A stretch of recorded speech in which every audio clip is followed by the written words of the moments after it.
find more real things. It doesn't have enough.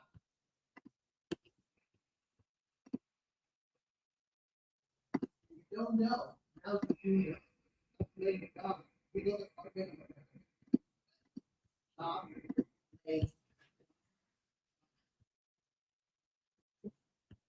so a big corporation, we have a big legal department that really supposed to make sure you have no liability. Will explain why Scientology is not a liability. Right. Explain nothing. It's rotten world. Well, patron, we're talking about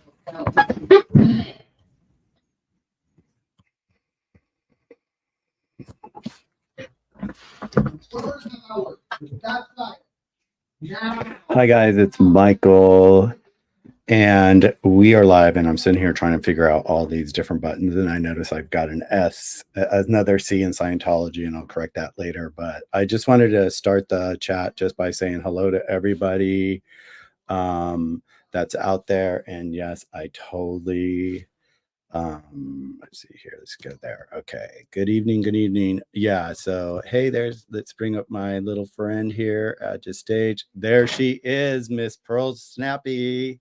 Hello. Can you hear me? I can hear you. Can you hear me? Yeah, I can hear you. Okay, perfect. How are you? Are you just exhausted? I mean, I still think I'm kind of riding the high a little bit, but my body is like, ma'am, you need to sit down today, and so I did.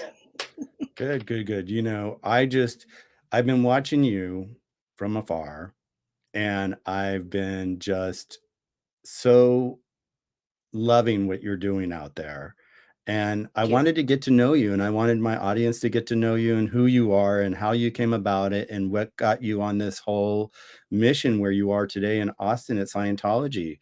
So first, I would love just to introduce to everybody once again, Pearl Snappy. She's in Austin. She's been kicking ass in Scientology, and she was at the opening this weekend, and she just let it rip all day long, all night long, all day long, again and again and again. So I just would like you to introduce yourself and just say a little bit about your background and what your story is. And where do you come from? Were you in Scientology? Were you in another cult, or you just had a hard life like a lot of us have, and just you're standing up like I am for the kids? I think a little bit of all of it. So I was not in Scientology. Beautiful. Definitely had, just like a rough growing up, Gen X. It's kind of part of the course. My family was very much into conservative libertarian things, and my cult was like Ayn Rand and conservative thinking. That's what I was raised in. By 8th grade, I could probably quote most of Atlas Shrugged like by heart. Okay. I went to Hillsdale College, which is very, very, very, very conservative, and it started kind of hitting me towards the end there where I was like, I don't really believe this. But now how do I separate myself from everyone that I know in my family without, ruining relationships? Because politics are pretty terrible too.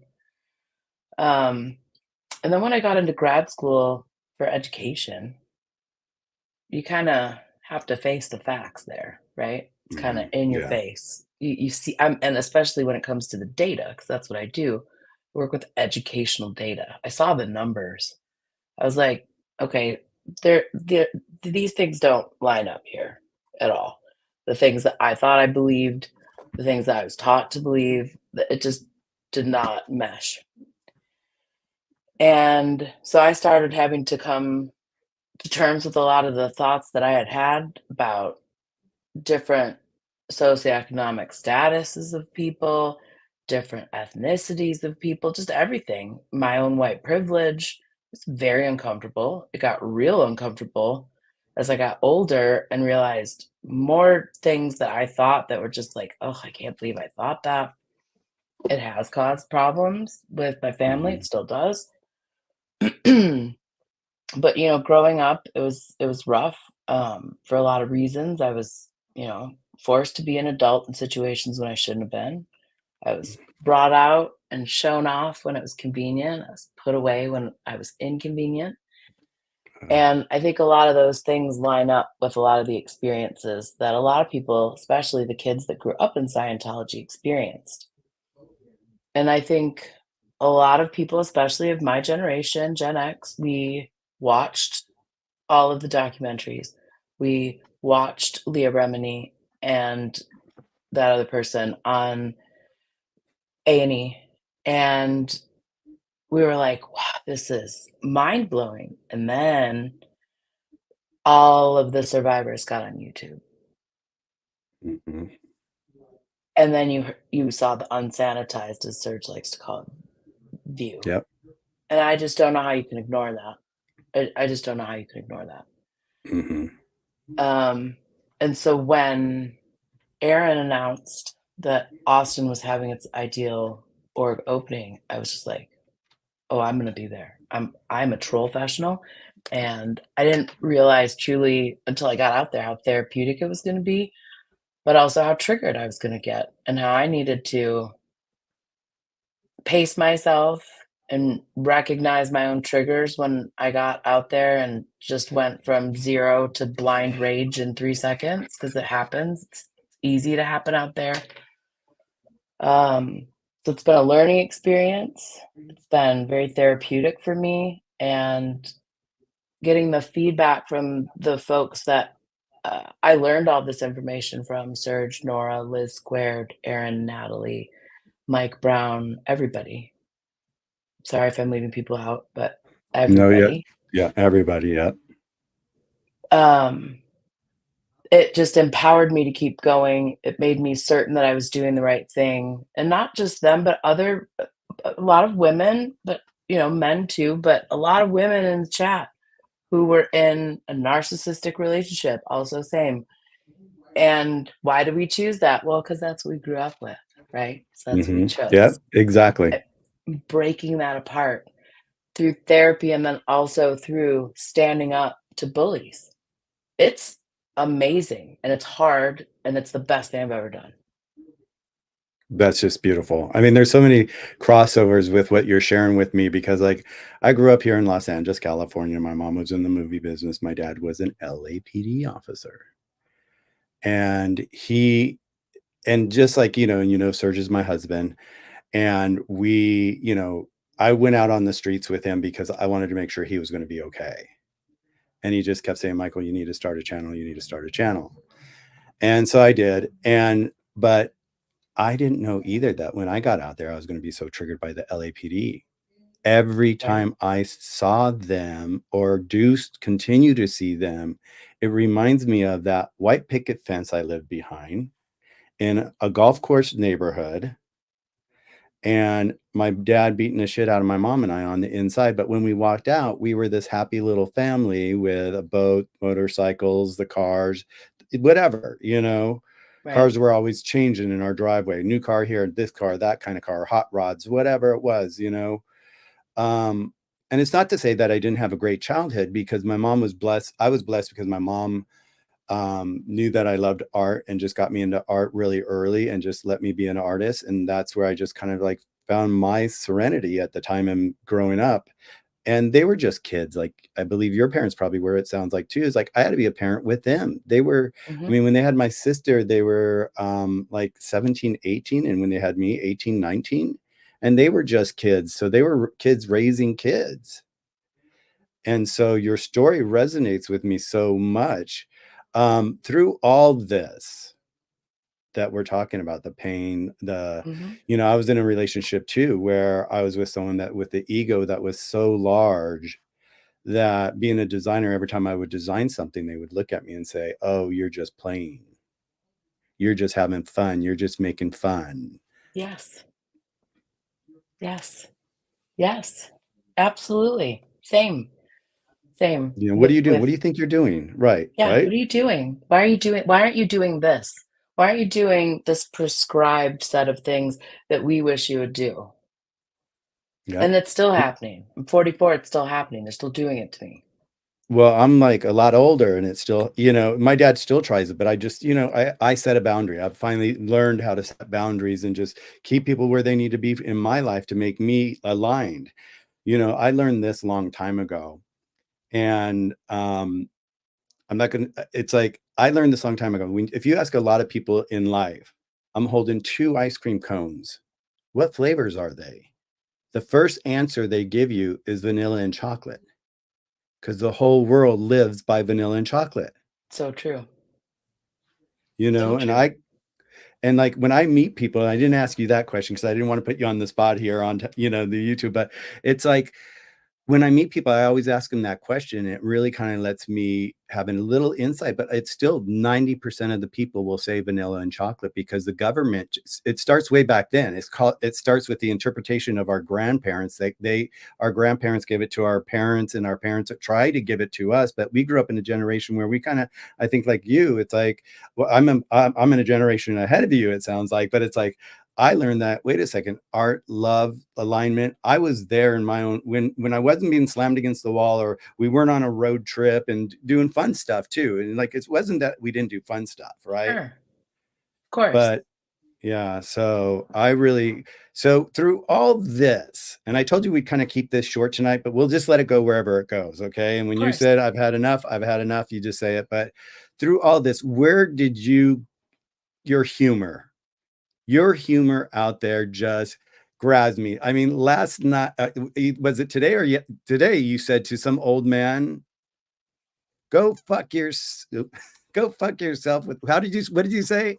Yeah, go F yourself sideways with a cactus. Exactly. I mean, And I you don't even had me. remember. I don't even remember like some of the stuff that comes out of my mouth, like I don't even know. I know for sure I said it in Pflugerville at one of the graduations that I crashed. For sure I said it Okay. there. Okay. And I'm pretty sure I said it a second time to somebody else. Well, it was so hilarious because these trolls, these people that they send out, I've seen it over and over and over. This is the type of person they send out. Mhm. And Yeah. your humor just gets me all the time. Where'd you get your humor? Honestly, from my mom's family, um, so it my mom had a rough childhood, and I think Mhm. trauma could turn you into having a real sharp wit, and a lot of it is defensive, it's a defense mechanism. Yep. Yeah, I see A that. lot of it is to change a mood. If there's, like, a mood in the family, you know the mood, right? Yep. But my Aunt Sue was so quick, and because I was the only grandchild, so my mom had me, and there wasn't another grandchild in the family until 10 years later. So I was spoken to like an adult. I was in the adult conversations, and so I would watch the reactions that people would get, and so I just picked it up. I think a lot of it I just got from watching my dysfunctional family, and then also just, like, being teased as a kid and then being, like, never feeling like I was doing the right thing for my parents. It's like, well, at least I can make them laugh. At least I can make people laugh. That was a lot of it for me growing up, and then it got more serious, I think, as I got older, where I had to realize, like, "Okay, look, you have a PhD now, and when you get mad at your boss, you can't just, like, make jokes, it's not appropriate." So, um, while I have done therapy, that humor is still there, and I'm glad because I don't ever wanna lose that sharp tongue, and in the words of Tom York, "Words are a blunt instrument, words are a sawed-off shotgun." That's me, and it's effective for me, and it's very effective for this scenario, and it's This movement. helpful Yep. for me to be able to channel that in to keep people that are watching or that are sad. I mean, I can't tell you how many times I get emails from people that are like, "I'm in a terrible situation. I haven't laughed in like 3 months, and my sides hurt from watching you." Amazing. That makes Yeah, me feel so good. And I for the love that. first time in my life, my humor most of the time is like exactly what's needed for this situation. Um, my vitriol for bullies and terrible humans, it kinda just all works. Um, and it feels really good to get all of my anger out at people that aren't Scientologists that I can't say a lot of those things to, but I can say it to a bunch of people that I know have hurt people because I've Yes. listened to their stories. Yes. So it's like it's kinda everybody except for Scientology wins, which is my favorite, because I get to say the things that people wish they could say, I get to say the things I wished I could say, and I get to make Scientology very uncomfortable. And you did yesterday or the other day, at the opening. It Oh, was 2 days at the ago party? Oh, I ruined at the his party. party. That was great. I loved it. I mean, when you were up, I felt like you were a bird up on the telephone pole from where the voice was coming from, screaming right down at him, and you could see him jerking almost, you could see Oh, the yeah. uncomfortableness, you made him uncomfortable. So I Yes. salute you for doing that. I love you for doing that. That is like Thank you. to see that. And then, It was great. you know, yeah. Don't you feel fantastic? So many people have been afraid of him. So many people's lives have been ruined by him. So many people never thought they would see that man ill at ease. Well, there you go, because it happened, and it was It happened. awesome. It was And it was beautiful. It was because more, of all the people that supported me, showed up there with me, have supported me along the way, all of the survivors who told their stories to get me to be able to be effective out there and to be able to say the right words, the right Scientology words to yeah, get to them, to know their tricks. I mean, watching what happened in LA, while it's different in a lot of ways, it's not, right? So it is and it isn't. yeah, yeah. So I was able to learn a lot of things, but I was just like, there's no way that I am going to miss out. We are going to find a way to ruin the audio for this man's stupid party and all of the stupid, creepy people that paid a lot of money to sit there and watch this stupid speech. It's just frightening. When I was, I've told my channel this a lot of times, but when I was, grew up here, my mom was in the movie business. So she worked on Love Boat for 11 years Mm, and she was a stand-in for the little girl on the show. And mm. so they always needed kids in the background by the Lido deck where the pool was. And my mom was there. So she was my guardian. So I was always on the show. I was always on the show.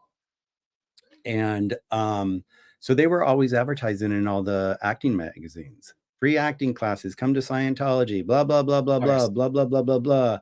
And I went in and I took the test, the personality test. And I walked in and I was like, and they started like, it got to the point where they're like, oh, maybe, and they showed me the cans and all that. And I kind of like, I was ready to grab them. And I'm like, you know what, Michael, get the fuck out of here. Yeah, get out, run.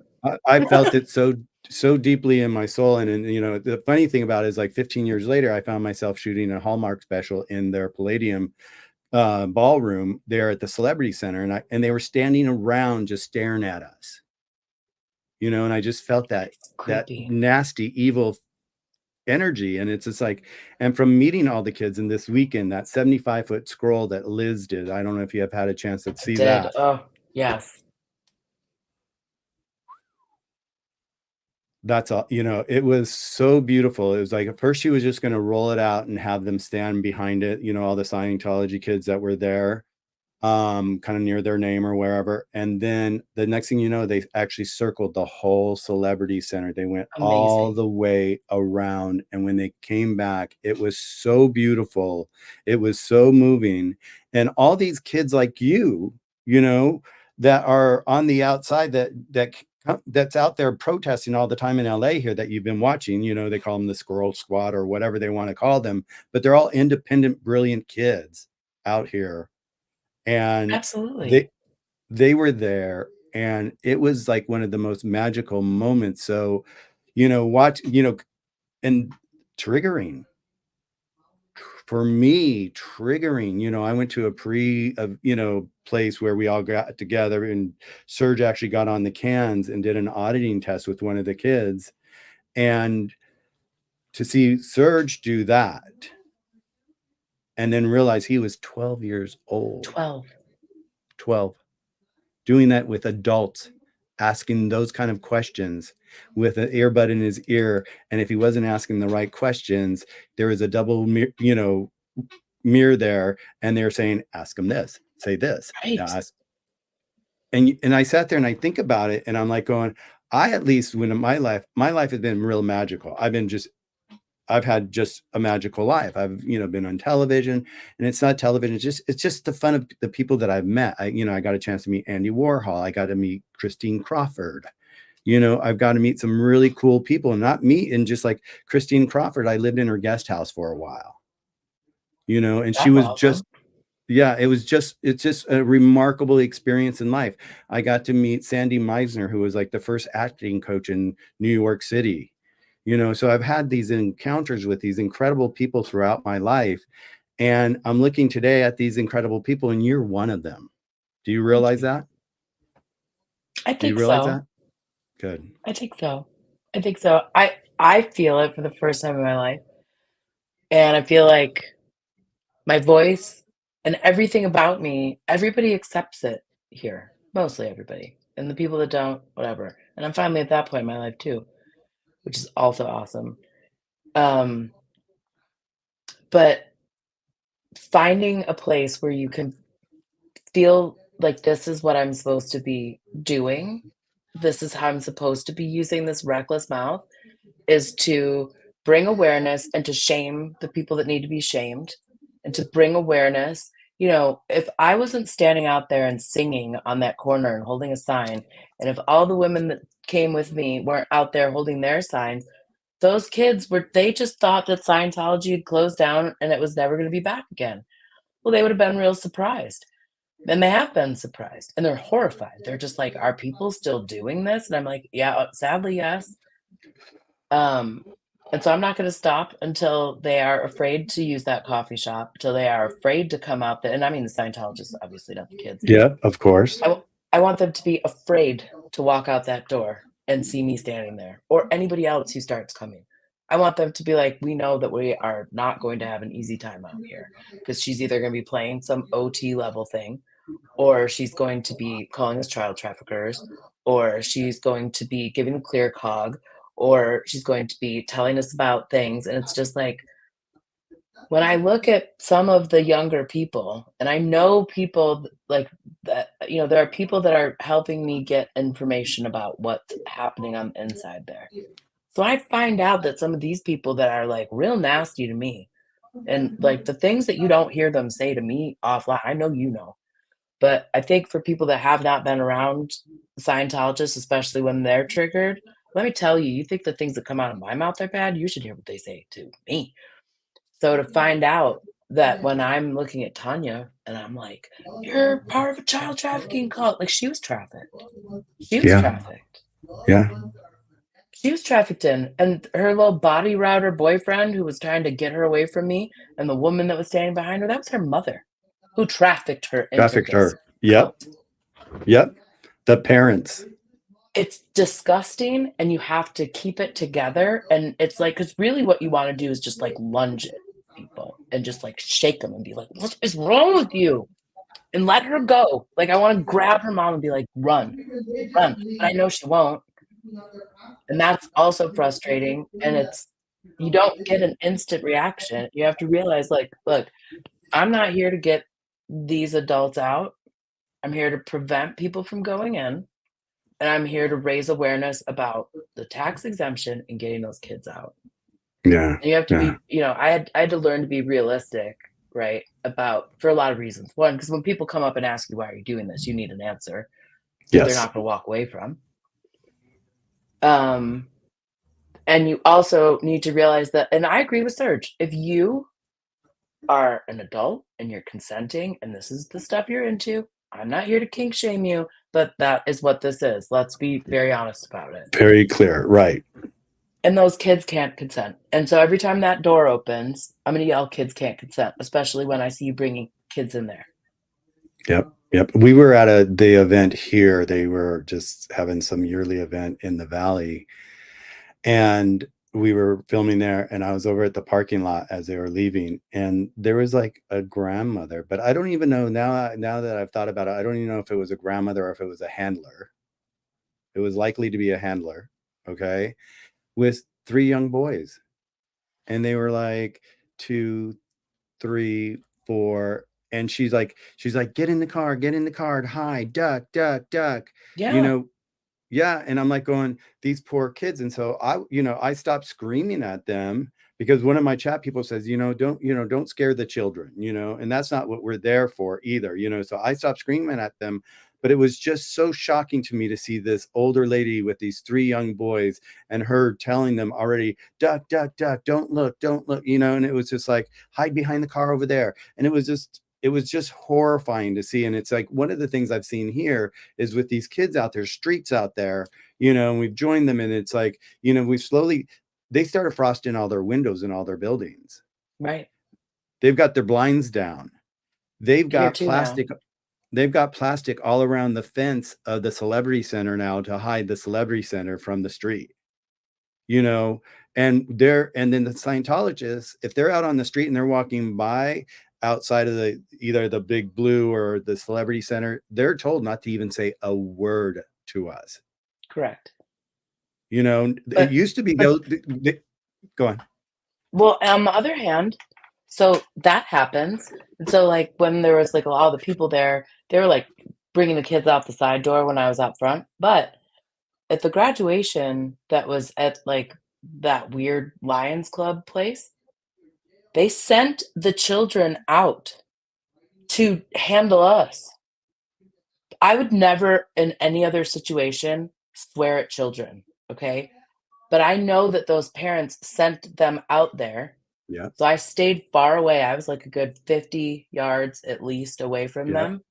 But yeah. like they're screaming terrible things at me. And I'm just like, F you, because your parents sent you out here to mess with me. And frankly, I'm respecting your religion right now because you believe that these children are adults in small bodies. So if the cops came out, I was prepared to be like, this is their religious beliefs. Okay. They're Just like in adults. Texas, it's problematic to swear at children. Okay. You actually like really shouldn't do that. You can get a Right, misdemeanor for right. that. And I get it. However, that's what they do. They send out people that survived the Titanic and toddlers to deal with Mhm, me. Not like a mhm, 40-year-old, not a 40-year-old man, not a 50-year-old mhm, man. mhm. They send out people that literally look like they are so crusty that they survived the Titanic and children. Yep, yep, yep. That should tell you everything you need to know about this cult, frankly. Well, I got struck down by them for their music at the event, so I'm like fighting Mm. that right now. But I was filming the people walking out, and like you said, the Titanic. I was like going, but then I thought to myself, well, what if these people have no money and can't get out and it's elder abuse? I mean, there's even that these days, and you just think about it. But they were smiling and having a good time. But the weird thing, the sad thing, going back to the kids again, was one of our crew snuck their camera up over the fence during the event and looked down, and there was a bouncy house.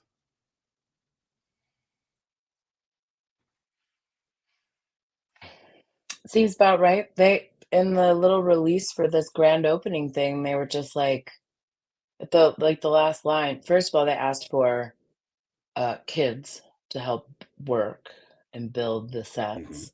Most of the kids that were building those sets, and I mean kids, were RPF kids because they're Hmm. color coded. They color code their little cult. So, and by now I could tell the difference between staff, Sea Org, landlord office, public. Hmm. So I know who you are, and I know how messed up you are. So don't look at me sideways and be like, "Oh, I don't know." No, ma'am, I see your little outfit. I see your stupid little pin, which means I know Hmm. exactly where you fall in this cast of characters. And you Exactly. have donated hundreds of thousands of dollars to support this BS. And I'm definitely going to call you and your stupid outfit out because is this the best that you can do? Did they take all of your money? Because that outfit is tragic. And Yep. you're supposed to be dressed as uptone. What do they say? Uptone Texas Up- style. And I was like, Oh what is, shit. I'm like, what? And so when I saw these people walking by, nothing about their outfits was uptone. Also, tell me you're not from Texas without telling me, because I could tell by the way you're wearing your stupid cowboy hat. If I see that Right. thing just perched on the top of your head, you've never worn a cowboy hat in your life. You don't even know what it's for. Because the a one gust of wind's gonna blow it off, and it's Yep. not low enough to protect the back of your neck from getting sunburned. You're doing it Sunburn. wrong, but of course you are because you're a Scientologist. Hmm. They do everything wrong. So it's a for me, I think part of the reason that I have to default back to humor is that, like, if I get too serious about it, I will literally lose my mind and start just screaming, and then that's not helping anybody. But also, they make it so easy because it's so ridiculous. It's so ridiculous. Everything that they do is ridiculous. With the front door that wasn't staying shut, Oh that my was god, on I laugh at hydraulic things. Like, it's not closing because you have 2 other doors open that you're, like, loading all of your crap out of. or So, they don't have enough whatever returns. That's what I was thinking too. You know, they did, like you said, who's building it? The kids are building it's it. the HVAC, it's Yep. HVAC and the doors being open, right? So they're trying to fix that door with the other doors open, and I'm like, "Well, now you're gonna break it, and now somebody else is gonna be in trouble here because I already ruined your stupid Yep. party, Yep. and you Exactly. can't sell your stupid books out front anymore. You've gotta go hide and pretend that you're, trying to get people into yoga," which is my new favorite thing because 'cause they're Hmm. against yoga. Hmm. But they're trying to pretend that they're selling yoga to some of the kids because now the students are snitching to me, which is 10 out of 10. So they'll be like, I'll get an email being like, they're over here. And half the time, by the time they see me show up, they are packing up. I can't even get it on film. Oh, And it's sometimes I don't ridiculous. even need to. Yeah. But that's all we want. Is just like baby steps, baby steps, baby steps, baby steps, baby steps. That's all we're doing. And and it just, for me this weekend watching you and then being involved here with all the kids, because like when I first met Serge, I was like a lot of the public out there, and I didn't know a lot about Scientology. I didn't know what was really going on inside Scientology because I had given that whole concept up years and years ago, and I was just like, boom, and it was out of my life basically. And then I met Serge, and then all of a sudden I heard what he went through, and then I met, Laura, and I heard what she went through and how old she was. She was like, I think she said she was like 3 years old when she signed the billion-year contract with Akrela. I just can't give people that were the adults in that situation a pass anymore. Yeah. It's really, really, really horrible, and it's like, and now getting to meet Jenna and talking to her. I'm reading her book right now, and gonna be visiting with her on here about it. And it's just like when you read it and you listen to it, and I'm a designer. I'm a visual designer. I've designed homes, I've designed parties, events, celebrations of life, whatever it is, clothes, whatever. I'm just talented. I was born with a gift that wasn't my, I woke up one day, poof, there it was, and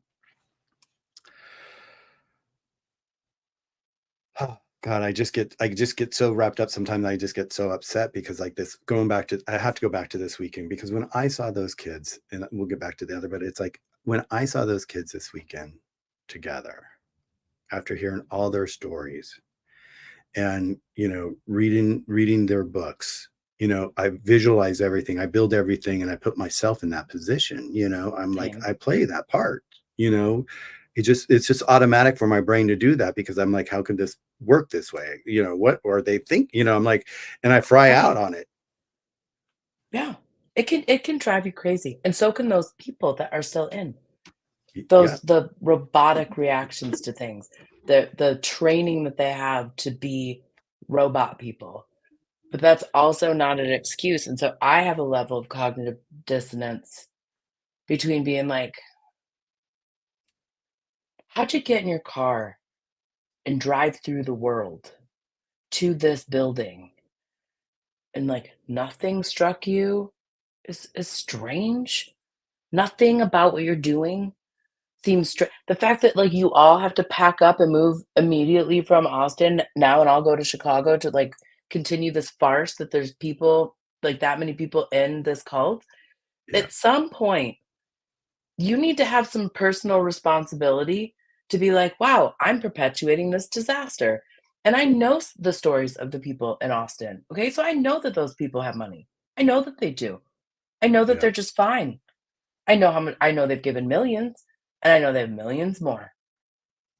There's a lot of wealthy people in this town, and it, there's yeah. there's and they give their money to this place. There are people that have left Austin org are still paying interest off on mortgages and loans they took out to donate to the stupid building that was done in 2019 that they haven't Yeah. moved into. And then that kid comes by my live. Did you hear about the 4-year exemption thing? No, what's that? Because this blew my mind, and I need to do more research on it, but I haven't had time. So, if you are a nonprofit and you have a building that you own and it's unoccupied for more than 4 years, that building loses its exemption, and you have to start paying property taxes. Well, isn't that interesting that that's exactly Mm, how long the Austin org was empty? So for weird, 4 right? just yep. So I'm like, well, where else how could we use that? How do we use that against them? How do we do that? And then are they just gonna be playing this game where they, like, shuffle people Mm. around to be, like, Oh, it's every 4 open. It's years? open. Yep. Yeah, and so it's like, "Oh, so more human and child trafficking? Awesome, awesome. Yep. So let's track it Yep. because now the internet is here, and you can't hide." Also, Scientology, for the love of God, you did everything that you could to build the dumbest fence around your cult in Austin, and you didn't look up? Yeah. Awesome. Thank you. Thanks for not looking up. Thank you for never being like, "Well, gee, there's some places up there that that loud lady that comes and sings weird songs at us could stand." Thank you for not Yep. thinking about that. So Appreciate you you. were up. So Appreciate you. you were up somewhere then, right? We were When in the parking garage. So first, Oh, and that s- was a right s- acro okay, so because that's what first a it sounded student. like. Oh yeah. So first a student found us on. I was on campus because I was like, well, I guess I'm gonna have to like stand across from campus and like it's elevated so we can like kind of see. I would have been able to see like the maybe the screen that Davey was on, but I don't know that I'd have been able to see him without, like, climbing on stuff, and I'm not trying to get kicked off of UT's campus because I used to be faculty there, and I still like to take my dog there, and I might wanna work there again, so you know what I mean? Right. So, this student comes up to us, and he's, like, watching me on his phone, and he's just like, "I just found you from Aaron's channel. I live in that building over here. Do you wanna get on the roof?" And I was like, "Yep." Yep. So we, like, followed him, and we got on his roof, and then we were looking around, and a couple other people were like, "Hey, I was thinking about that parking garage," and I was just like, "Cool."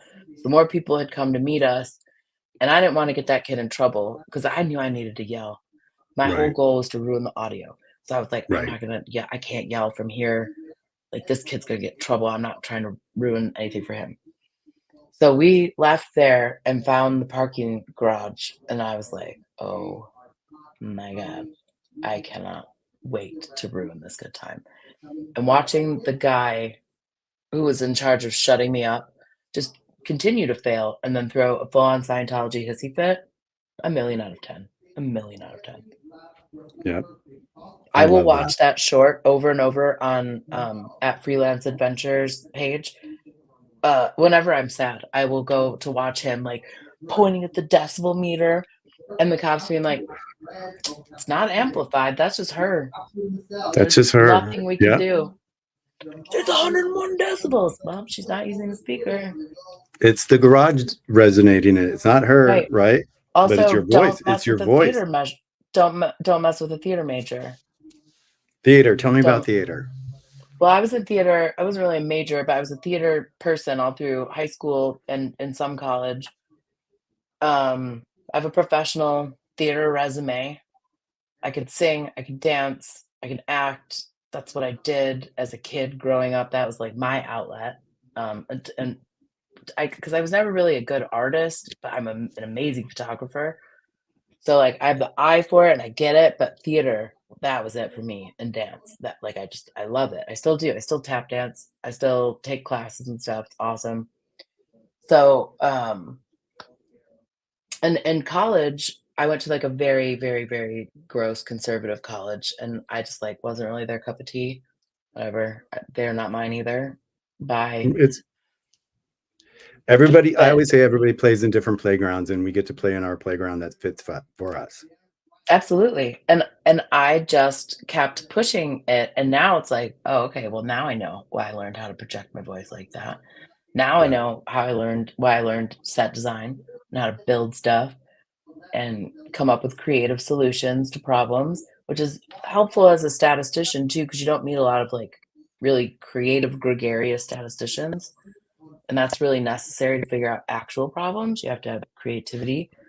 So I've always Mhm. been like, in undergrad, my majors were math and economics with minors in German and philosophy, Oh, which makes wow. total sense for a nice Jewish girl from the suburbs. What? Right, exactly, right?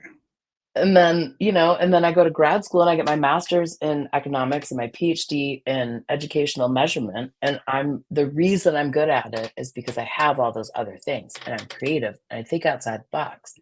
So when it comes to coming up with ways to troll this cult, tell me I can't do something and then watch me figure out how I'm going to do it. I had a Exactly. professor in undergrad who told me I was too stupid to be a math major. And I say professor because that man did not have a PhD. Well, who do you think got the first copy of my dissertation? In statistics. When I got my PhD in statistics, sir. Professor Watson. Professor Mhm, Watson, may you rest mhm. not in peace with L. Ron somewhere on target 2, because I got my PhD after you told me I was too stupid to do it. So guess how that works out for people? We don't think you should do this. Okay, well, now I'm gonna do it extra. Yeah, yep, and here it is. I always wanted to do theater myself, and my agent always said, "Never say never. Never say no and never say never," or just do it, right? And so I've got a lot of TV parts by just saying, "Sure, I could do that," and you know, I do it, but that's how I met Christina Crawford. It was on a play. I got called in for a play here in Los Angeles, and I was like, "Oh, I get to be auditioning for a play," and I was like so excited. And they said, "Oh, they want you to talk to the sound and lighting guy." I'm like, "What?" They're like, "Yeah, he could only make it halfway through the series of the play, and we need someone to pick it up halfway through, and we want you to do it." And I said, "Sure." But one of the producers was Christina Crawford.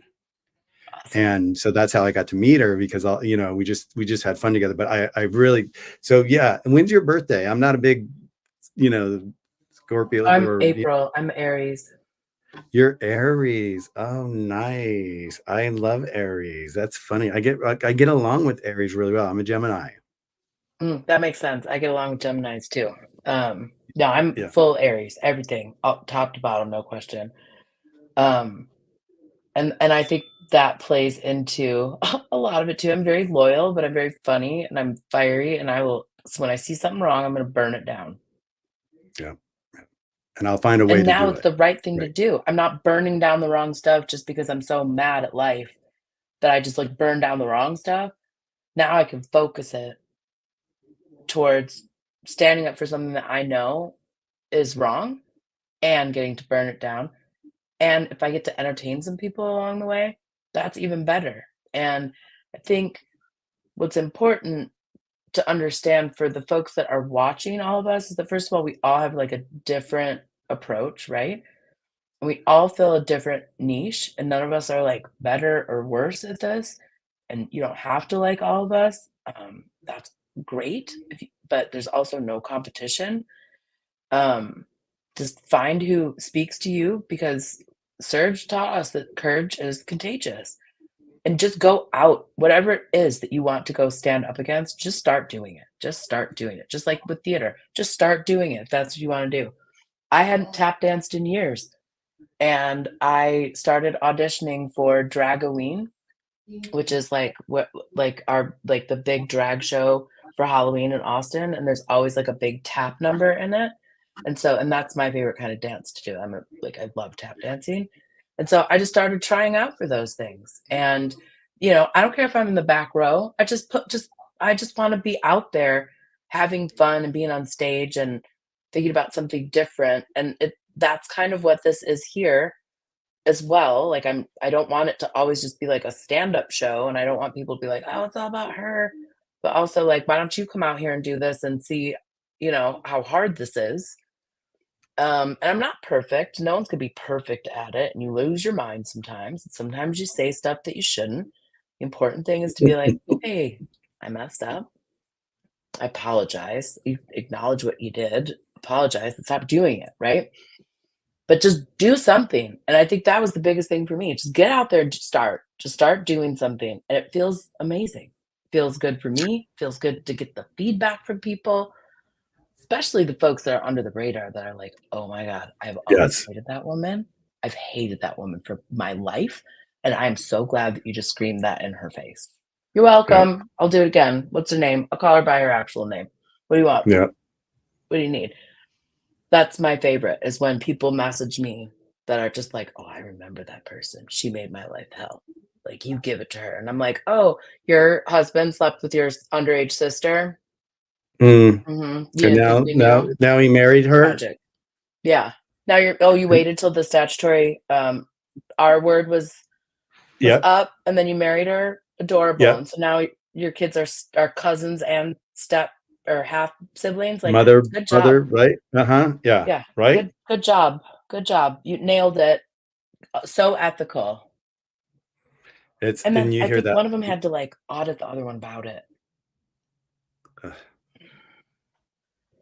Like, what is wrong here? Besides everything. The more I Well, I'm find gonna take out. it back really quick. Can you imagine if Yeah, it was yeah. one of the kids that was 12 years old that had audited them? Ri It was the 14-year-old. It was the girl who was having sex with the brother or her sister's husband. They were, It's like, just paired up. it's just so frightening to me when I see it and I hear it, and it's just like I've learned so much from Serge. You know that. You could see that, Yeah. you know? We all have. And yeah, we all that's what I'm saying. Is we all have learned and we continue to learn from him as well. I remember, we were in Clearwater meeting Aaron for the first time, and then Aaron was taking us over to meet Mike. And he was more concerned about his bobblehead than even putting his hand out to say hi to me. He barely talked to Serge, and the whole reason why we went over there was for them to meet each other for the first time. And then that's when I just looked at him. I'm like, this guy's not right. And I look at that side of it all too. And it's like, I Right. remember when Serge was filming the last day of the show, I was listening to Mike, and Leo was doing everything to juggle to get him to sound like he was on the aftermath side almost, from my Right. point of view. And this is my point of view. Mhm. And so the other stuff I've seen from some of these people that are out that just shock me. And that's a whole nother story. But it's like, I want to get back to you real quick. So I see in you and your humor and all that you're doing, you're finding so much probably therapy within, because like when I'm out there, it's like I'm pretty even, I'm pretty toned, I keep my level, and I'm the compassion side, of, keeping Surge balanced and just being out there with the kids, that's who I am. And I want to be that support for those people, for the kids. And I call them kids because they were Of young when course. they were in there. I just adore them. They're like my family. They're my chosen family now. And I just sit there and I just like you learn. See, I just got choked up again. God, I get choked up when I think about I do them. too. You It's hard to know talk what? about sometimes. When you really Yeah. pause and think about it, it's very difficult. I understand. They come and they spend the night with us. They spend the weekend with us, and I hear their story, and then someone else comes and I hear their story, and I hear their story, and I'm just like going, it's like Jeffrey Epstein on crack. Yeah. You know, It's I had this unbelievable. I had this one girl share a story with me where there was a girl in there that got pregnant and she wanted to keep the baby, and they said, "No, you can't." She was a minor, and they made her abort the baby.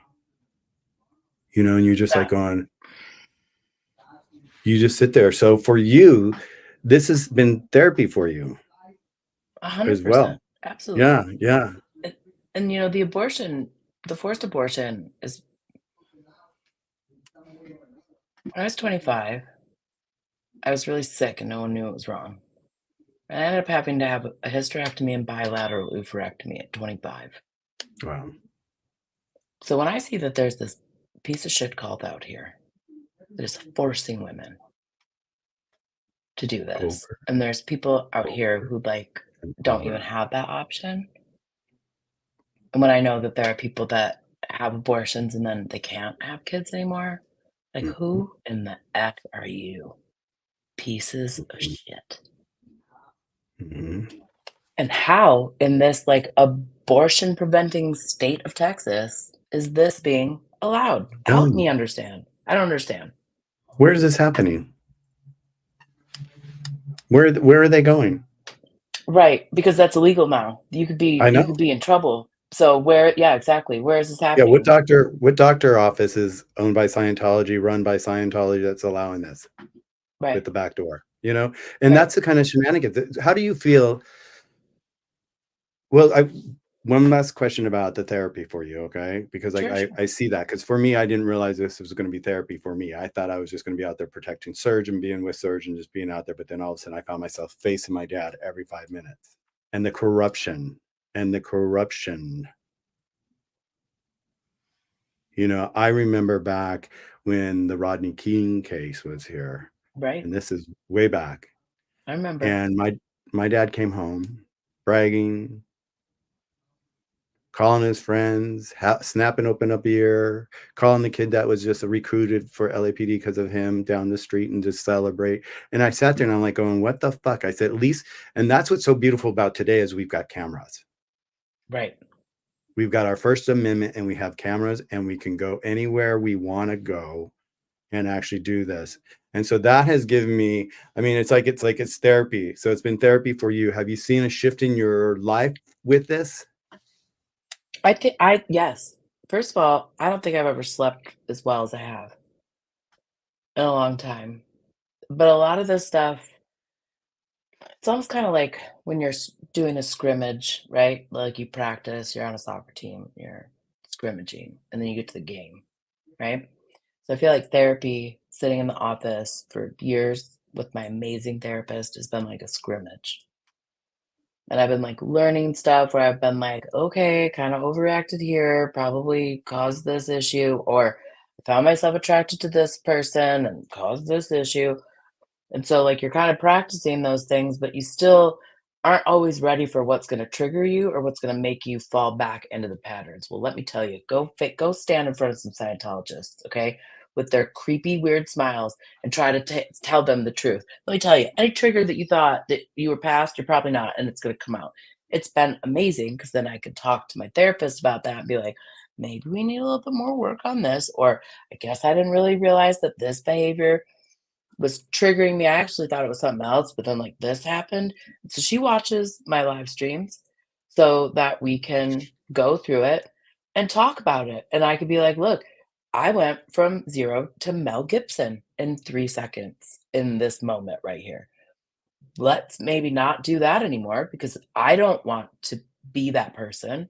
I don't want to be perceived as that person, and, there's better ways for me to communicate that are funnier, smarter, just better, right? I could be better than just lashing out at people. Right. And So that has been amazing. but you still get to lash out, but you get to do a controlled lash. Yeah. You get to Yeah, choose when to and lash I'm not versus the trigger. Right. silencing, Yeah. Because and there no was one's a couple. telling me to shut up. It's a Yeah. choice I'm making to be better. It's not because somebody said you shouldn't say that. Or I'm ashamed of you, like my parents right now, mad at me that I'm doing this, not talking to me. All 4 of them right now, not talking to me because they don't understand and they don't want to take the time to understand. And do you know whose problem that is? Not mine. It's not Not mine. yours. It's not my problem. Nope. So, okay, cool. I mean, I guess we'll just fair roads, fair weather. Is that what the scientists say? Okay, cool. I guess that's what we're doing now. So for me, that's been I'm the only child for my mom and my dad. And I have stepbrothers from my mom's marriage to my stepdad. So, like, nothing I've ever done has been good enough for them. I couldn't Right. have kids, so they gravitate toward my The nephews and grandkids. nieces Yeah. that do have kids. Yeah. They go visit those people who have Yeah. procreated because, like, I wasn't, I was broken or whatever they think. Right. They don't understand what my PhD is in. They think it's funny to make jokes about it. Isn't that great? So Oh my great. I God. love that. I love that for Right. me. So whatever I do, it's like not good enough. Not they're not proud. And I'm like, well, that's not my problem. Oh my fuck. That's great. It took me 44 years until, like, this happened to be like, "That's your problem. I gave you all the information to understand why I'm out here. I've explained it to you 1,600 times. I've sent you the links to the people that you can watch, and you choose. You choose to be like, 'But you might be doing this, and it might embarrass us, or it might do this.'" Nobody's embarrassed about my behavior except for y'all. Everybody else seems to be pretty grateful for what I'm doing here, and I'm gonna keep doing it because I've listened to you guys for my whole life, parents, and you put me in shitty positions, Yep, and you made me make shitty decisions that I shouldn't have had to make, and then you shamed me for everything that I did, yep. even though I've done more than all y'all have done. And now I'm gonna do this because it feels right and I want to, and you're not gonna tell me not to. So it's like kind of like this inception experience that I'm kinda having right now. Because when they're like, "We don't know why you're doing this," I'm like, "Wow, so you've listened Wow, to not a word I've said. Awesome, thank you." wow. Pearl, you just started a new journey. 100%. Congratulations. Thank you. Congratulations. No, this is actually really, really beautiful. It I feels love hearing amazing. it. It does. You just started a new journey. You pivot because so I've worked with a life coach for many years, and I didn't do well in school. I was bullied in school. I knew I liked guys when I was young, but I ended up sleeping with a girl when I was 11. She was 12. And we just throughout our junior high school and high school, we hung out and broke up, got together, broke up, got together. Boys came in, girls came in, just, just kid stuff, right? All that. And it was just kind of like, but I always got beat up by all the bullies, the jocks. Everybody always bullied me Mhm. because I was in drama classes, I was in art classes and all that. Dyslexic. So it's just, reading wasn't my skill and all that. And so um, I was lucky because I was born with my mom. And this right here, this picture back here, I did this I actually cut it down to like a 14-minute short on my channel. And this is magic. And I painted her with a series of a bunch of photos back in the 80s. And it was interesting because for the longest time, I just called it magic. And because I'd look at all the different photos, I had this lady that wanted to take my paintings to London and make posters out of them. So she wanted so many of them. So I was creating a whole series. So I have a whole series of these that I did. And I'm able to go, oh, that's me and my friend Debbie. Oh, that's me and my friend Jerry. And this is my friend Chris. And so I'm able to point out everybody in the photos, but I never ever thought about pointing out who this was in my life until about like 10 years ago. All of a sudden I'm like going, holy shit, that's my mom. She was magic in my life. And so here, my mom and I, we traveled this road together with my dad, which was cheating from probably day one, you know, beating my mom up always. They were always in fights. That's all I can remember, fights after fights and physical fights. And then I got old enough where I was like, aha, I'm going to save you. And then I got into it and then I was getting slammed, chokehold and all that. And I've said this before on my channel where there was one time where my dad was like beating me up and my mom, and all of a sudden I called 911 and called the police. The police came, knocked on the door. I ran to the door, opened the door. My dad flashed his badge and they turned around. So I was lucky to have my mom in my life. And then she passed away when she was 60 from cancer. And that's all in this story of this poster is like, it's such a beautiful story. And I invite you to look at it because you would really, it's just, it I talks will. about that magic. But like, with your family, it's like, they were given that interpretation of all this shit. And it's like, I had that same kind of weird thing that you had about being the single kid. And then all of a sudden, but not like you did with the grandkids. And I can only imagine what that was like or is like. Okay. Where they, my family, my dad's side of the family was the big side. My mom's was a really tiny side. She came from a very abusive alcoholic family, stepdad after stepdad, abuse after abuse type thing. So then she gets with my dad and she attracted my dad, which was abuse after abuse after abuse. You know, we Mhm. repeat our pattern. And so, God, I get lost sometimes. I just get lost when I get emotional. But so, I had her up to 60 and all, then she died on me. And then I was like, but it's such a beautiful story in there. God, I don't know where I was going with that whole story, but going back to you with your family, it's like, oh yeah, okay, now I know. I had that kind of same experience because my dad's side was a big family. And so it was like they were the German, Polish, bigs, the first family had 17, not, I'm joking, but it's like Right, 13 no, kids I or get something it. like that. It's like one of those families. And so they never had, they didn't have girls. And then one of the first girls died, in the big family. So then when my dad and mom had my sister, they were like, oh, our baby girl. And his side of the family just swarmed to her and then left me out of the picture, basically. And Right. so I was like going, hello, I'm here, And then my nephew, my cousin came along and it was a little blue-eyed boy. And by that time they were tired of Debbie. So they just switched to her. And then I was just like, I didn't have another, all I had was my mom, and that abuse. And But and we so go on. go ahead. No, so so now I work with a life coach and I'll share this with you. Okay.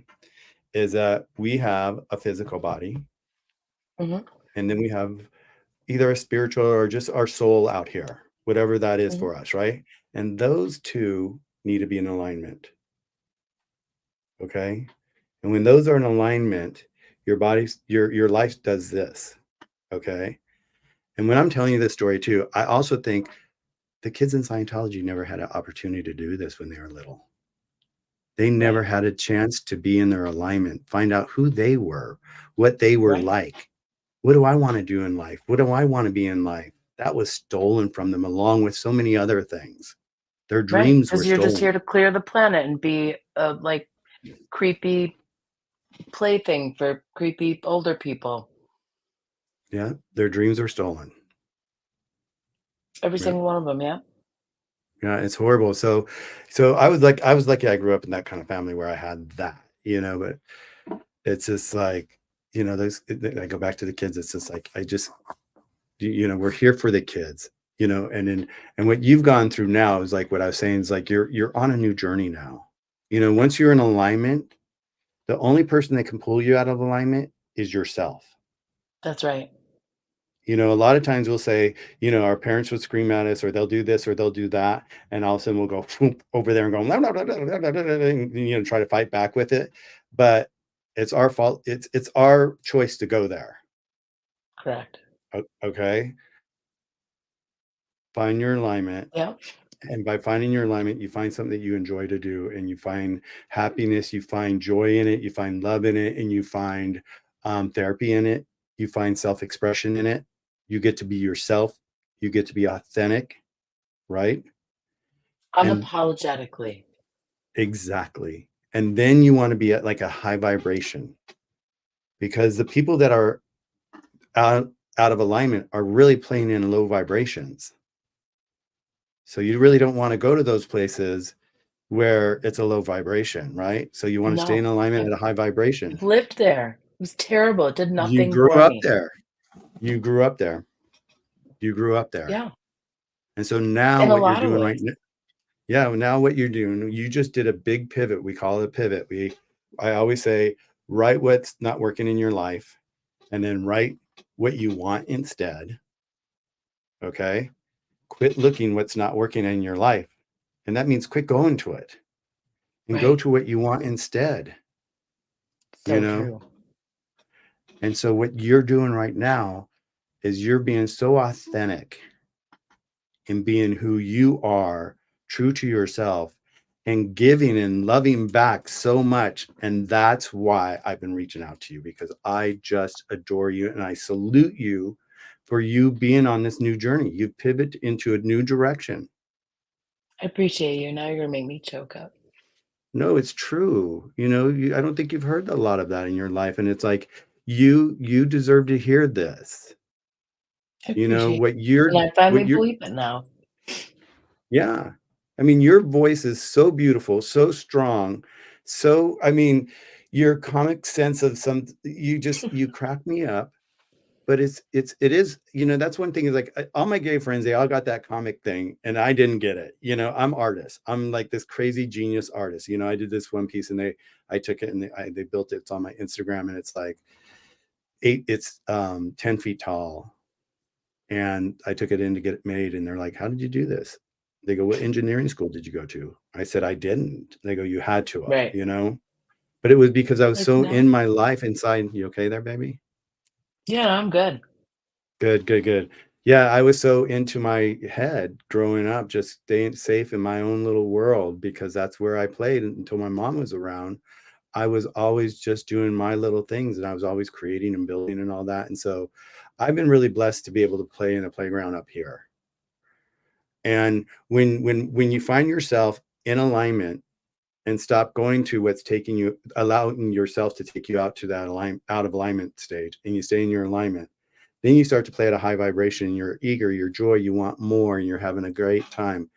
Those people that were out of alignment have one of two things to do with you. Okay. They can either come up to your alignment and play with you up here, or they'll fall off. And if they Right. fall off, and when they do fall off, you get to play with people up here because that's the next person you're going to meet. And that's where And I you think are I right now. have. I Yep. have. The Yep. people that I've met that came out to join me are amazing. And, like, I a lot of the people I knew around here moved away, and so I didn't really even have a lot of people, so it's like, it's brought these amazing people, like, it locally into my life. It's also introduced me to people like you and Liz and Serge, and it's just like, the more I get to meet and chat with each of you, it's just like, this is where I'm supposed to be. This is the first time that it's like, my reckless and hilarious mouth, my quick wit are like, there's a point and this is who I am, and every time I try to, like, stuff it down, disaster. I'm not happy, I end up, like, stuffing it down until I, like, blow up at something else inappropriate, but it's like, "No, this is what I'm supposed to do. I'm supposed to use my voice to bring attention to whatever it is that I want to bring attention to." And I could do it passionately, and I can be funny, and I can be authentic about it, and I'm gonna do the work to understand why I'm standing there, to be able, because that's how my brain works. I suck everything in, and I can see things at multiple You different process levels. it. I can see Yep. systems, Yep. and so Yep. I get it. I can put it all together, and I can, you know, I could steal Scientology's stupid language and turn it into something hilarious and use it against them, because that's how my brain works, and it's finally appropriate, and it's awesome. It's beautiful. It's so beautiful. What if you can remember, because I my memory is like I'm like, if you could remember, what is your favorite moment so far?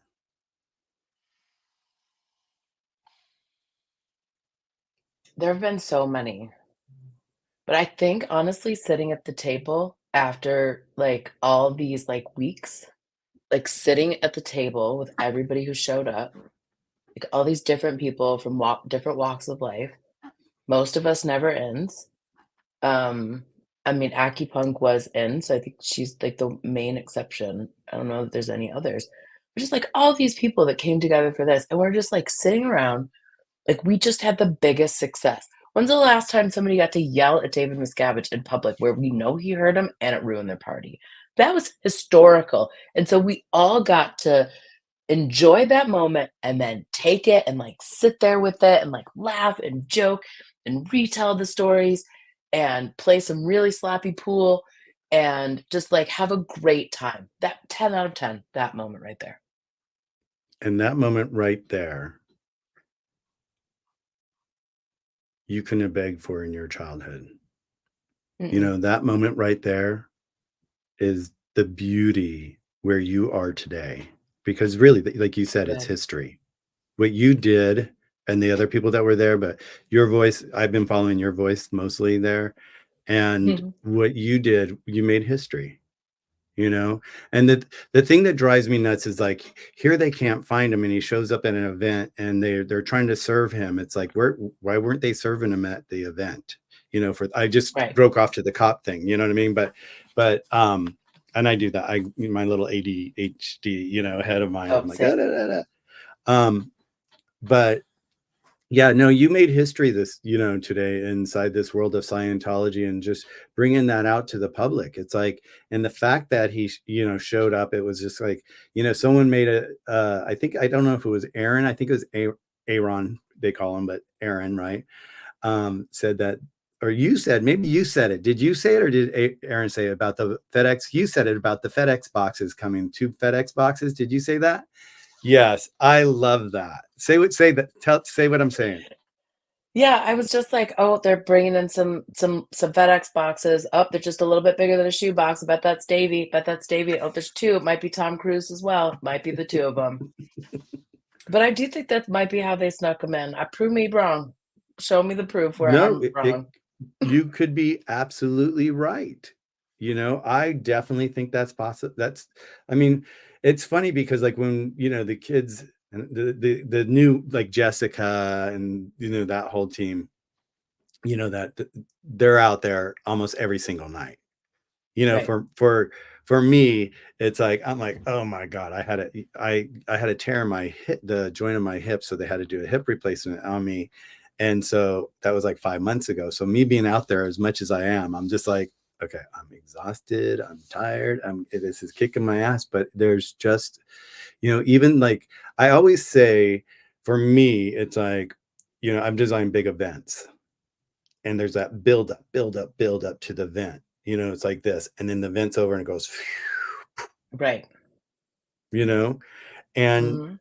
I'm finding the same thing here. It's like every time we go out, it's like that thing like this, and it goes like this, and then it goes down like this, and then it's like then I deal with all the triggers and I try to understand what was triggering me all night and why that cop triggered me and that one didn't trigger me or what do and I was like, because like I think there's some good guys in there, but they do get Mhm. influenced very quickly, I think. I talked to someone at a party recently, and him and his wife both worked inside the LAPD, and they both left because it was so corrupt, they said. He said, "We just Well, couldn't do it." KK lived there. She lived there and protested there and had to leave because of the corruption there. Like, there's only so many times that she really wanted to, like, take the rubber bullets and has scars and whatnot from them. And so she left and chose Texas. So, like, what do you do in California? Because 'Cause y'all are supposed to be doing better than we Lovey-dovey. are. Right. Um, like, we still have sundown towns, y'all. Like, how are our cops doing better right now? And I have to say, I was shocked. I still am a little bit shocked at how awesome they were, but I think what helped, obviously, besides the fact that, like, Sciento hasn't gotten to them and given them a whole bunch of money Right. yet, or they've rejected it. Either way, I've looked Either through the way. records and there hasn't been a check deposited, so I don't know why, but okay. But the guy that came out the first day that I was in that they called the cops on us at the temporary ward and experienced Scientology lying to him about us. Or just lying, actually, because he was like, "I want them trespass." And they were like, "Well, they're gonna trespass you." I was like, "Well, they don't own the building, so they can't." And he was like, "Oh, really?" And we were like, "Yeah." Trish was like, "No, I have his name here. This is the actual owner." So that guy had already seen what Sciento had done. So I was like, "Okay." So when he showed up, he was just like, they said you were, like, putting all these speakers up." And so I just, like, point at the ground where there are 0 speakers. There's, like, 2 megaphones that are far away from us that we're not using because also I don't need it, Yeah. and it echoed, so none of us needed it, really.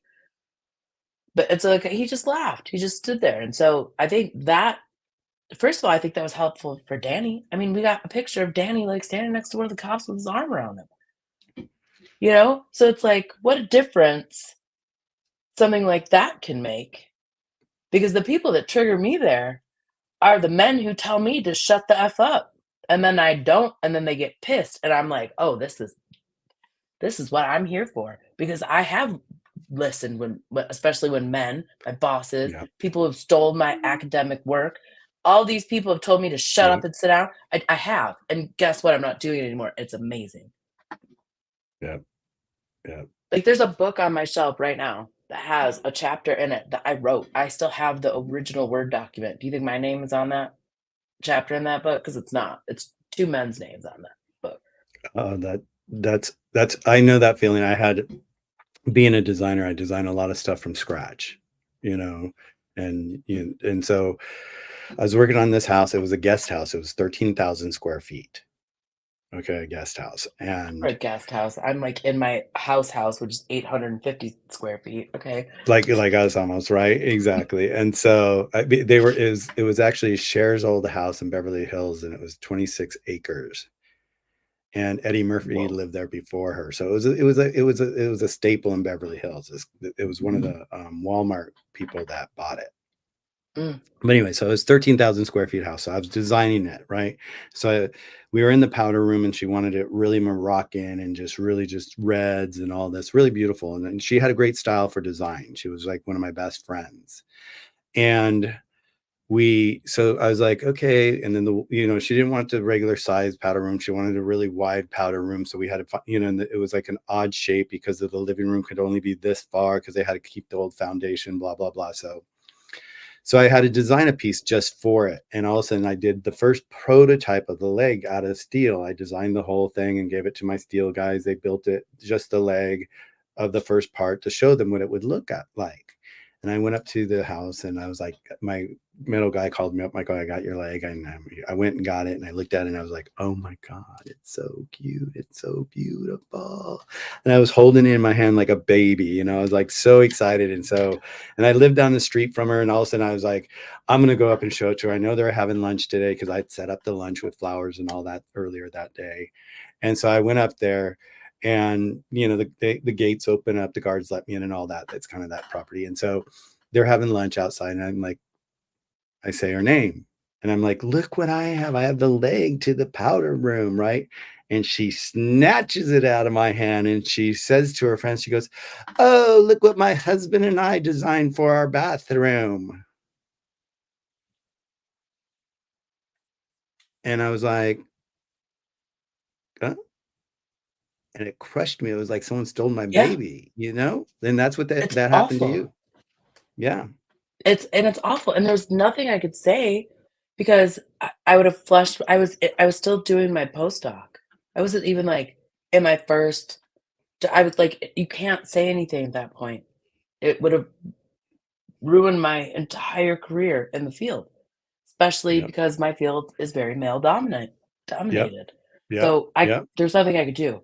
I just had to sit there and take it. I just again, Uh, sit there and take it. yep. Sit Over. there, Yep. take it, take your medicine, take it, just sit there, take it, shut up, keep a nice face on while you do it. No Yep. back talk, no sass, nothing. And I'm just like, one of those people got a faculty position because of that. That should have been my faculty position. I didn't even get an interview for it because they were like, well, did you see what this person did? Okay, that person did nothing. They weren't even there that year. They weren't even there that year. That was like a year that they took off. And then they took it. It's mine. But I couldn't say it. And see, I can't, that's and I that still just won't say who they are. I still will never name those 2 people. That's how fucked it is.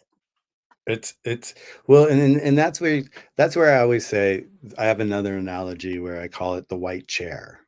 Okay, so picture a white chair. Let's say this is a white chair, right?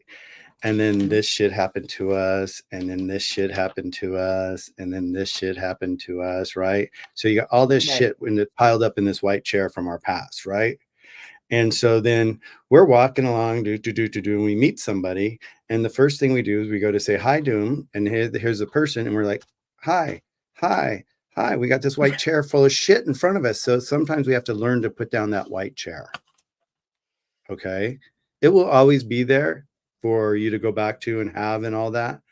But it took me a while to get that, to let that go because like that information, like especially with my dad, that abuse with my dad is like, there was a point where I finally like he never made amends, of course, to this day, and he's still the same person. You listen Right. to what comes out of his mouth, it's still the exact same thing, and I listen to him, I'm like, Dad, this is a you're living a different time right now. You need to be more acceptance to, accepting everybody around you and quit, with this judgment that you have about people. And he just doesn't Yeah. get it. And he's never going to change. And those people are never going to change. So that's where I've learned to put my boundaries, because if I don't put my boundaries, I'm the one that gets it. I allow myself to go M out of alignment.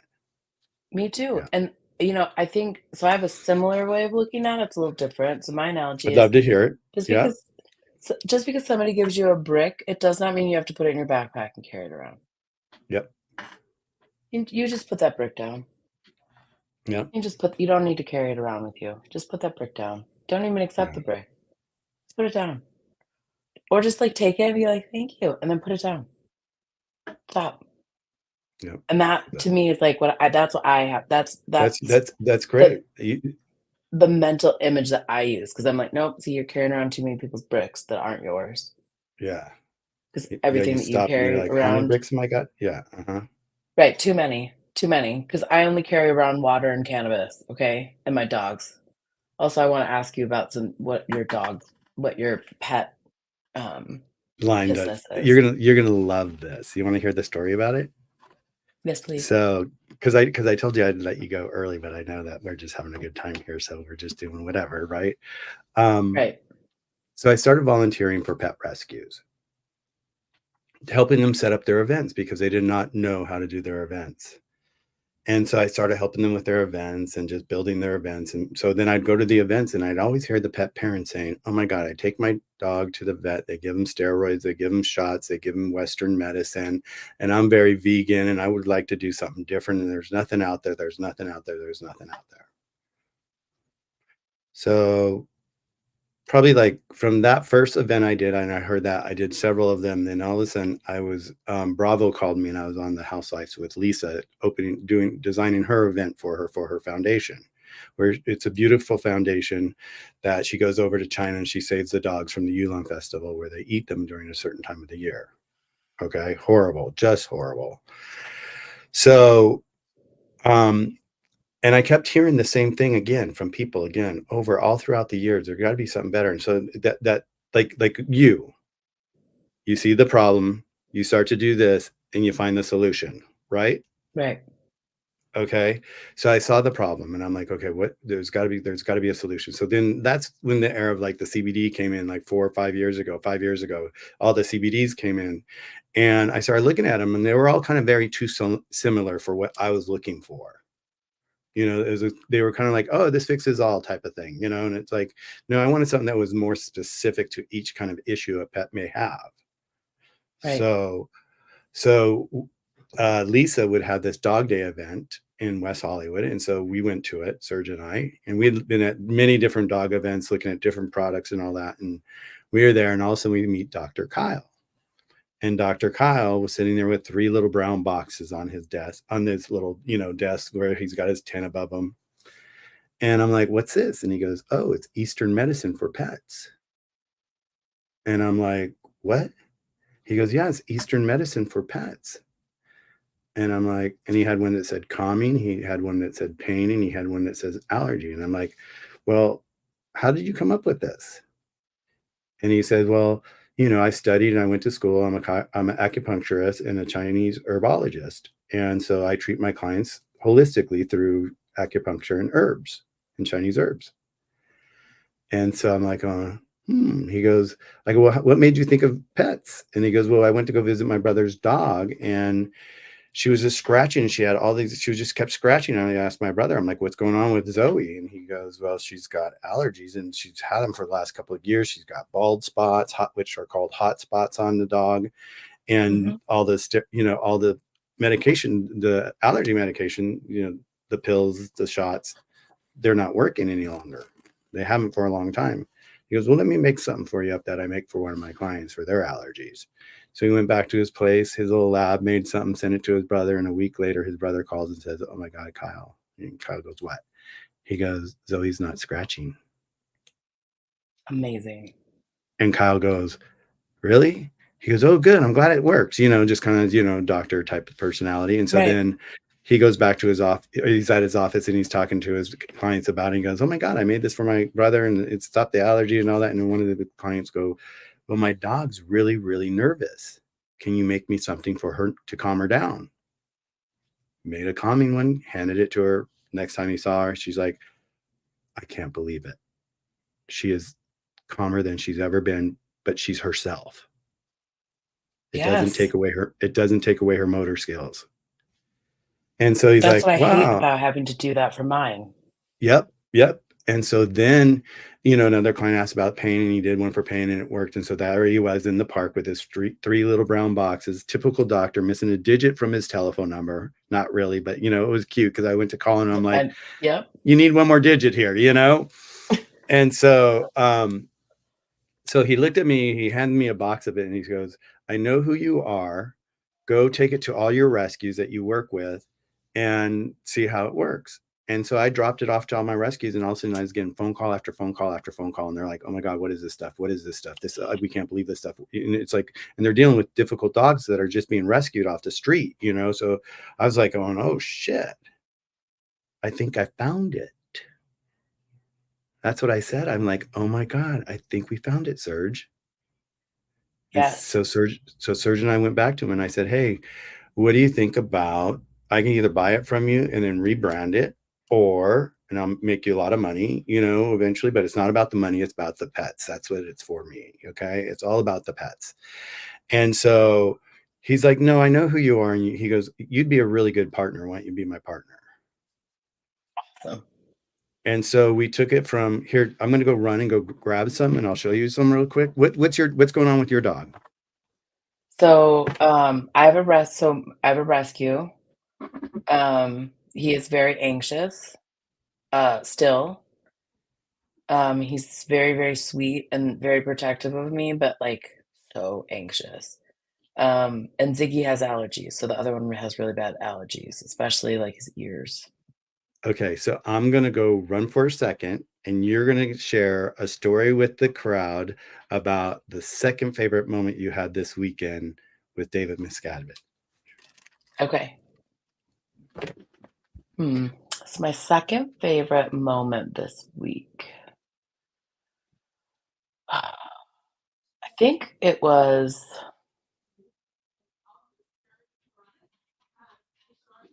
probably how all the chat showed up and helped call all the people, call the city, call the police department. It was chat having my back. So my answer is chat having my back.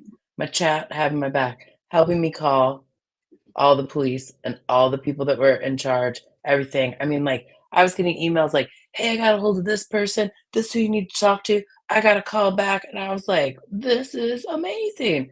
So, chat stepped up, 10 out of 10. Isn't that beautiful? It's awesome. I love it. I love it. I mean, I say that all the time. I mean, I have such a great, and what's really interesting for me on my mine, you have your analytics and you look at your analytics, who's following you and all that, is mine is 82% men. Really? Yeah. Hmm. I find that, I mean, the only thing I think it's probably the women using the husband's or boyfriend's channel or phones. That's I find interesting. it, Yeah. yeah, Well, who because like knows most though? everybody, Honestly, who knows? no, I love it. I love it. But anyways, okay, let's get back to you and your dogs. So I'll finish the story real quick. So I went back to Kyle and he's like, here, we did it. So we became partners and I said, oh, I'm going to rebrand it. And what we did is we didn't just become a product on the shelf. We created a niche inside the pet wellness market. So the investors that have been chasing us, they say that we're like a Uber to the pet wellness industry. Yeah, it's pretty cool. Nice. And the reason why, because it works. Right. So this one right here, this one is called Not No no More more Drama. drama. I love it. Okay. And this is one will get you for your anxiety, kiddo. Okay. Okay. And this one here is called, Itchy scratchy. Yep. okay.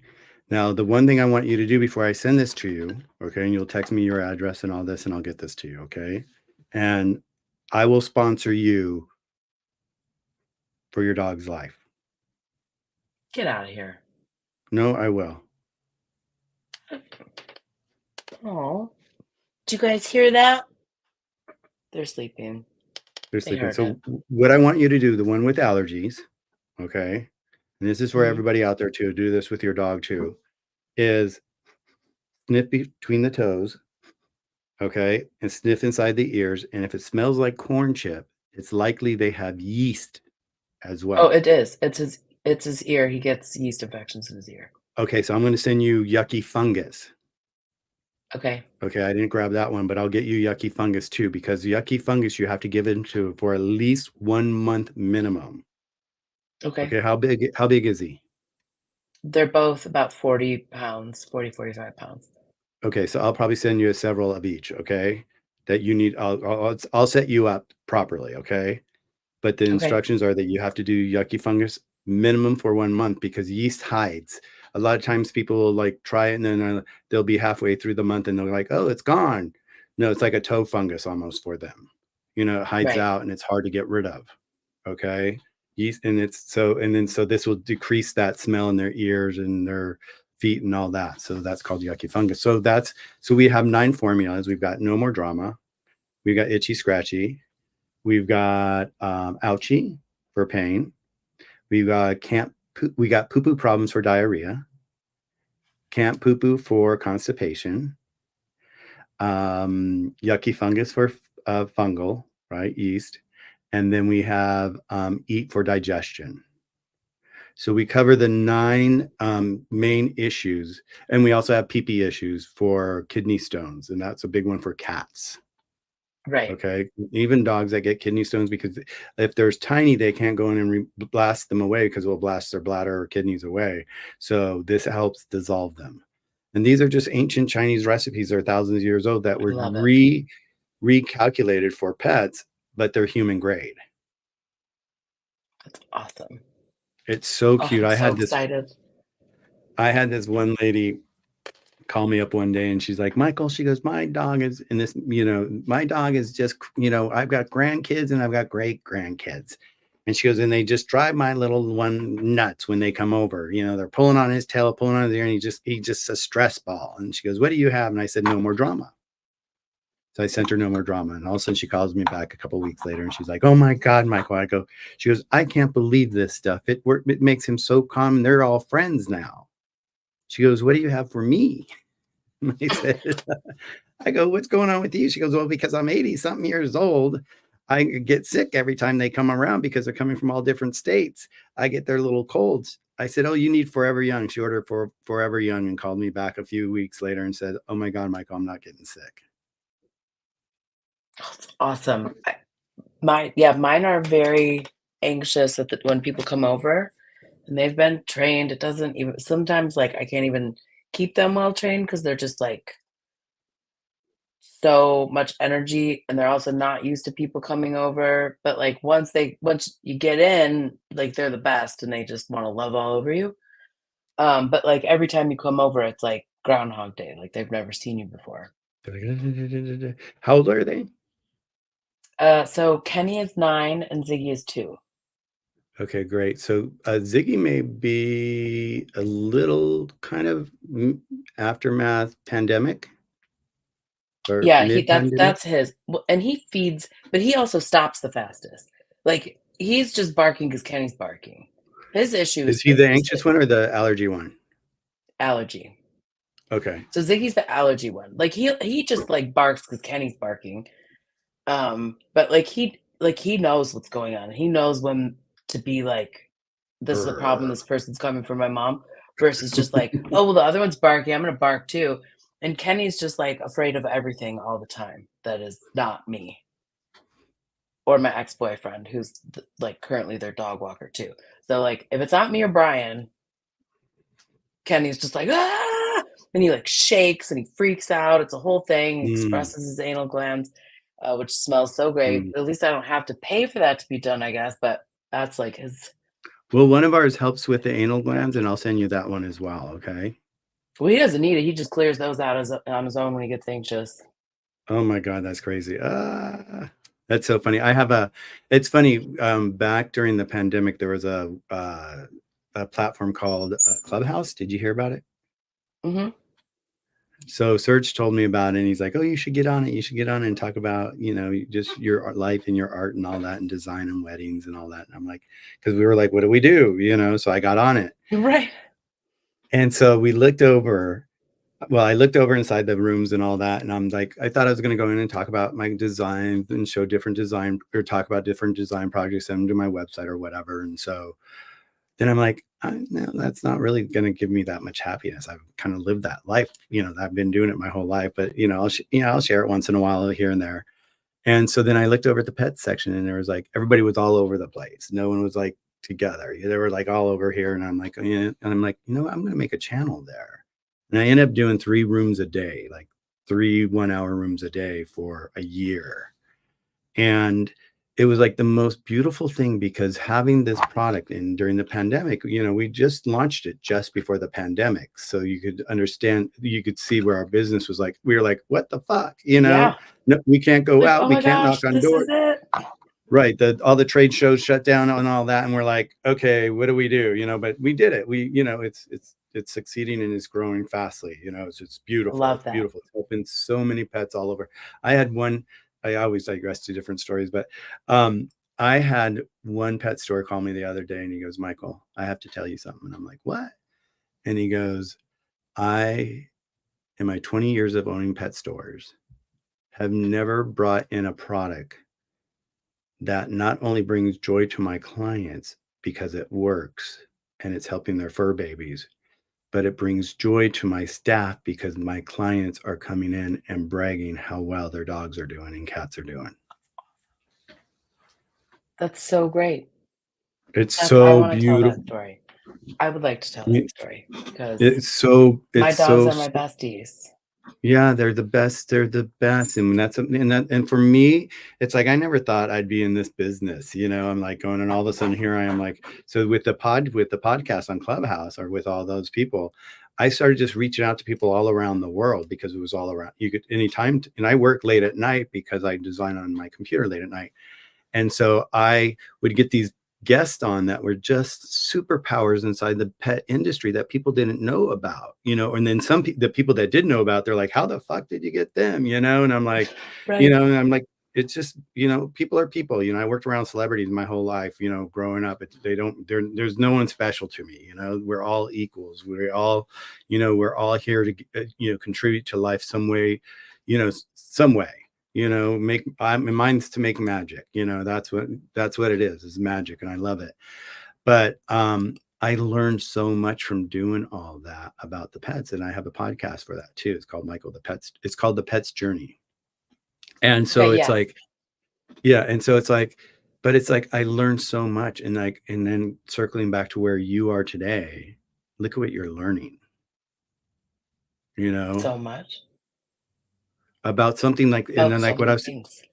yeah, and like what I didn't, like what I was saying earlier, is like, until I met Serge, I was walking around like most people are walking around today, and not even understanding what's going on. And we're so grateful and so thankful for all our subs, all the people that are in the chat, because they're bringing awareness there, because they're going, they're going out going, holy shit, I heard this YouTube the other day. And that building around the corner, do you know what they're doing? Right. Exactly. Exactly. And telling the kids and warning them, because there were people that have been through there before, thought that those, like, creeps that were trying to get their information were gone. Nope, they're back, surprise. But also, you just call me and I'll come make them go inside in 3 minutes. Yeah. I want somebody to break my record, though. I want somebody to break my record. Yep, yep. So we've been on for a while. I know you've been on lives all day long. I wanted to get to know you. I've gotten to know you, and I know we're going to be spending a lot more time together and sharing stories.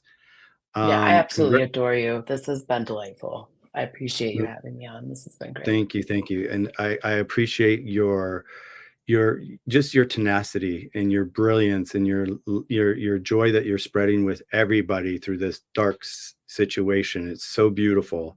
So in Thank closing, you. is there anything that you would wish someone would ask you on an interview that they haven't asked you that you would like to share?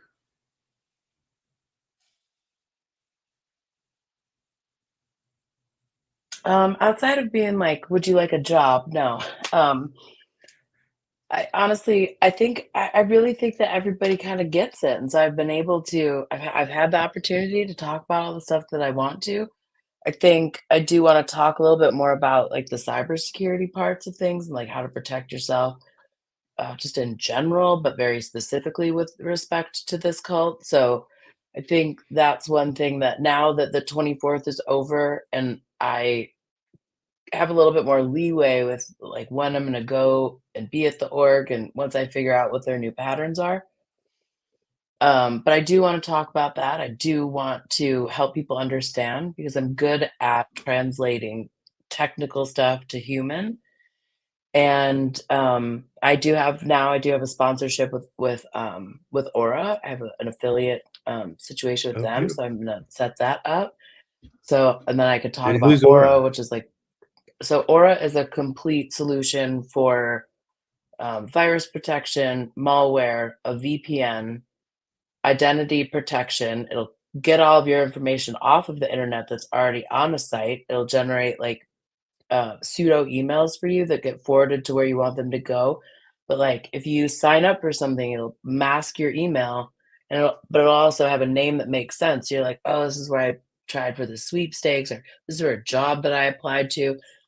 It also credit monitors, and it has a password manager. So once I get that Oh, set up, that's which will great. be tomorrow, I will be able to, send that link out, and I think it will come with a trial, and I have it for my whole family.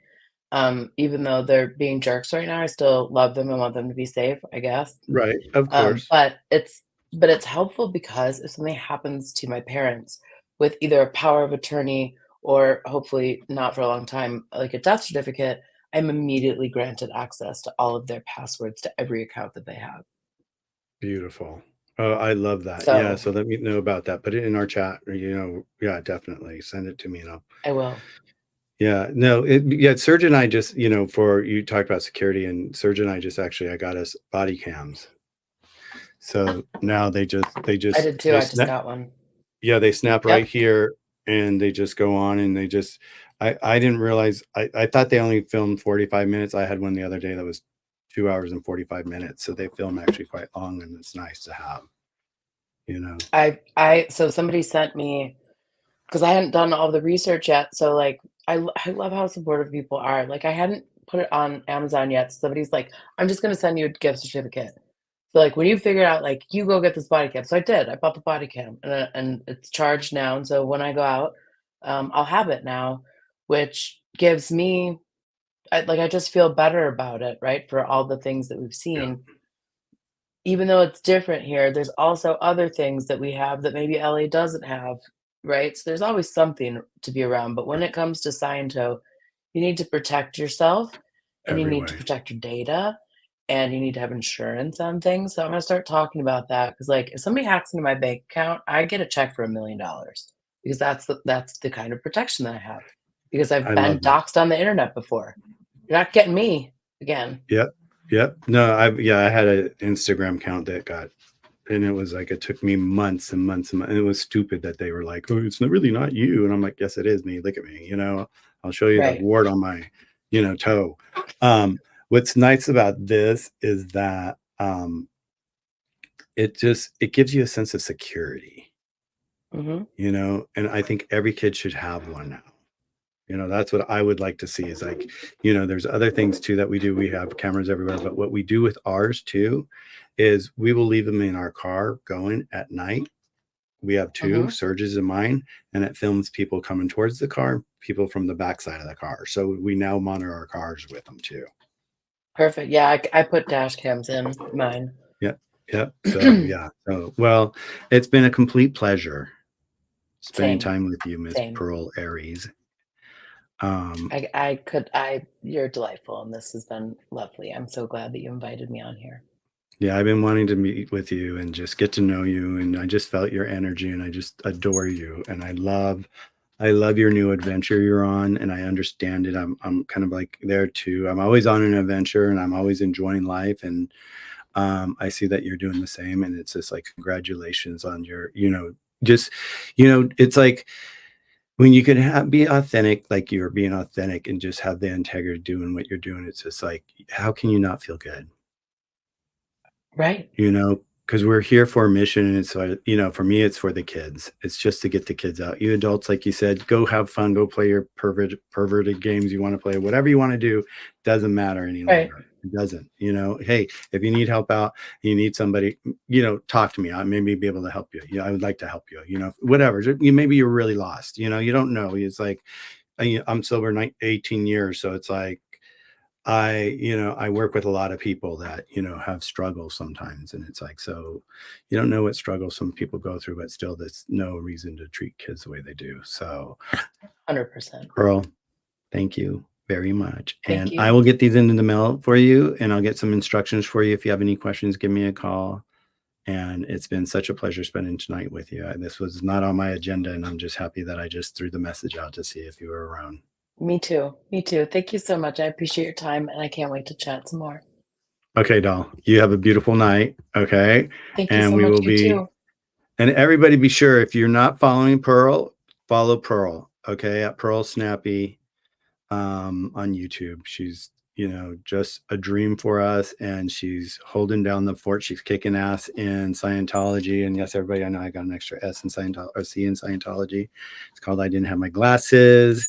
But this is life, and we're just here for life, and just, making a mission just to help the kids. And so we've got another wonderful person that just is sharing her heart and her love for us. So everybody give it out for Pearl, and we guys will see you soon. Okay. Love you guys. Have a good night. I'm Michael, and I'm out. Bye. Bye, honey.